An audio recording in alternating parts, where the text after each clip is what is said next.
આજે આપણે ફરી એક વખત એક પ્લોટની વિઝિટે આવેલા છીએ મોરજર ગામમાં અને આપણી સાથે એક પ્રગતિશીલ ખેડૂત પણ છે. તો એમને ચોરીનું વાવતર કરેલું છે.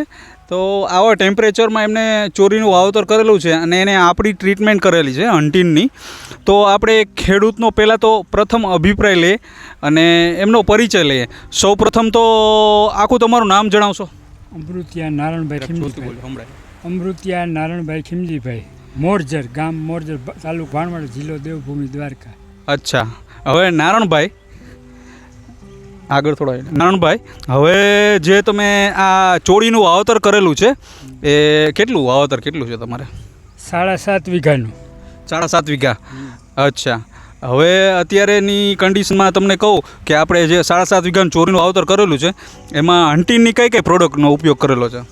પહેલાં તો સીડ ગ્રો પ્લસ આપણે 40 દિવસની થઈ ત્યારે પાયું હતું. અચ્છા, 40 દિવસે મતલબ સ્ટાર્ટિંગમાં 40 દિવસે ઉગીને વ્યવસ્થિત થઈ 40 દિવસે એટલે સીડ ગ્રો પ્લસ પાણીમાં આપેલું હતું ને? હા, પાણીમાં આપેલું. અચ્છા, પછી બીજી ટ્રીટમેન્ટ શું કરેલી હતી?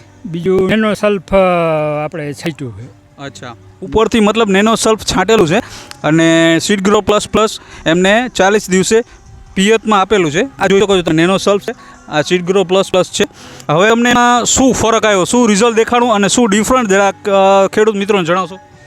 જાજો ડિફરન્સ છે. આ પ્રોડક્ટ વાપરા જેવી છે, મજા આવે છે. હા, મતલબ સીડ ગ્રો પ્લસ વાપરવાથી તમને શું આમાં ડિફરન્સ જાણો? આપણે કોઈ જાતનું કોઈ ઉપરથી કોઈ ખાતરનો છંટકાવ કર્યો જ નથી ને આ સીડ ગ્રો પ્લસ એક જ પાયું છે. મતલબ જમીનમાં બીજી કોઈ જાતની ટ્રીટમેન્ટ ફર્ટિલાઇઝરની કરેલી નથી અને ઉપરથી પણ નહીં? ઉપરથી નહીં. અચ્છા, મતલબ સીડ ગ્રો પ્લસ એક જ આપેલું છે. અને એમાં તમને શું ફાયદો મળ્યો? મતલબ ગ્રોથમાં, ફ્લાવરિંગમાં, બધી રીતે કઈ રીતના? બધી ગ્રોથમાંય સારું છે, જીવાતમાં ટૂંકમાં ચૂસ્યા જીવાતમાં સારું છે અને આમ ફ્લાવરિંગ ને આમ બધું સારું લાગે છે. અત્યારે સારું દેખાય, કન્ડિશન સારી દેખાય. કન્ડિશન સારી છે. અને ટેમ્પરેચરમાં તમારે કેવું લાગે છે આમાં? આપણે ચોળીમાં ટેમ્પરેચરની ગણતરીએ તમે કહીએ તો જે ટેમ્પરેચરમાં વધારે પડતો પીડિયાનો પ્રોબ્લેમ આવતો હોય તો એમાં ચોળીમાં તમને કેવું લાગ્યું સીડ ગ્રોનું? એમાં બહુ સારું લાગ્યું લ્યો ને. એમાં એ પ્રમાણે આપણે બધાને પીરી દેખાય એ પ્રમાણે એટલું આમ કે પીળા ઝાડવા એવા નથી એમ. મતલબ ગ્રીનરી સારામાં સારી છે. અચ્છા, અને બીજું કે તમે નેનો સલ્ફ માર્યો એનાથી શું ફાયદો? એનાથી આપણે ટૂંકમાં પાનમાં જીવાતમાં અને એનું આપણે ટૂંકમાં પાનની ગ્રીનરી સારી છે. અચ્છા, મતલબ ચૂસ્યા પ્રકારની જીવાત માટે એનો રિઝલ્ટ બી બેસ્ટ છે અને ગ્રીનરી બી બહુ સારામાં સારી છે. આમ તમે પ્લોટ જોઈ શકો છો, મસ્ત ગ્રીનરી છે. આવા ટેમ્પરેચરમાં બી જોરદાર ગ્રીનરી છે અને ફ્લાવરિંગ સ્ટેજમાં કહી શકીએ.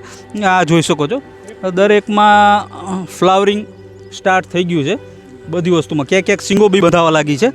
અને નારણભાઈ, કેટલા દિવસનો થયો આ પ્લોટ? આપણે 53 દિવસ થયા આજે. અચ્છા, 53 દિવસ થઈ ગયા છે અમને અને ફ્લાવરિંગ ને ફ્રૂટિંગ સ્ટાર્ટ થઈ ગયું છે.